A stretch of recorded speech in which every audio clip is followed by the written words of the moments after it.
77 guy wouldn't have come out for a few months.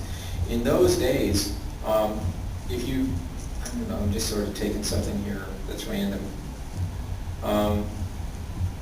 Dick Wingate of the U.S. Navy, number 1, 1953, in good condition it was $1, and in near mint condition it was $2. In those days, overstreet spreads was a 2-for-1 spread. And I actually read this last night. Bob actually asked people whether the spread should increase in the front part of the 76 guide. And in the 77 guide, the spread increased from good being half of near mint to good being 1/3 of near mint. And that was the first movement towards prices raising. But an awful lot of the comics that I got in the church collection at the time that I got them were worth less than $5. I mean, a huge number. And this is where I'm going to diverge a little bit and talk about how this affected me as an individual. One of the things that I did was I printed a big catalog, 52 pages, tabloid size, the largest catalog that was ever inserted in the Comics Buyer's Guide in its history.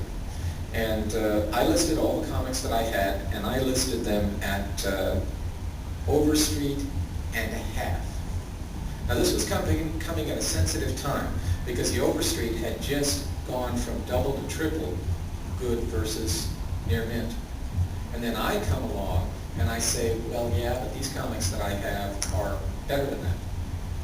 So I'm not going to list them for guide, I'm going to list them for a guide and a half, which then ended up being 4.5, what the previous year would have been.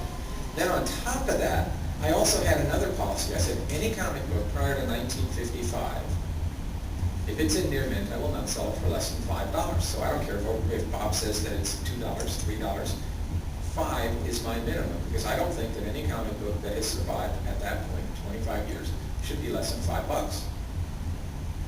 And then I had a sliding scale. If it was in fine, it should be $4, and if it was in BG, it should be $3. And I totally rocked the boat in the comics industry by doing that.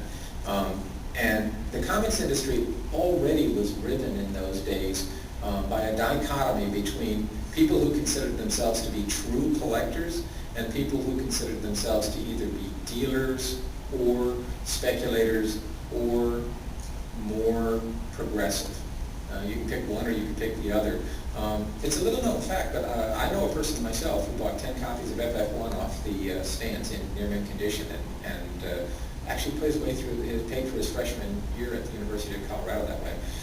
But comic speculation has gone back for many, many, many years. But there were always people in fandom who were very much holier than thou.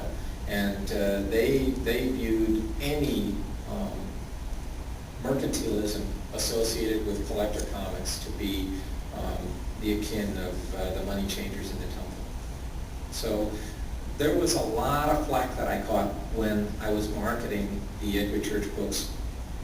And there was also a personal head trick that I went through. Now, the Edgar Church collection at the time that I found it, I was offered $200,000 for everything. That included all the keys, Action 1, Marvel 1, everything. Okay, and that was by two dealers by the name of Bruce Hamilton and Burl Rowe. Bruce has now passed on, and Burl left the business about 25 years ago, 20 years ago. But they were the big dogs in those days.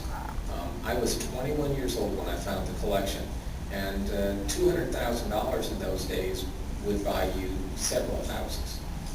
And they said, look, we'll set this up as an annuity, and it will allow you to basically not ever have to work again. Well, we know from inflation now that 200 grand wouldn't have done squat.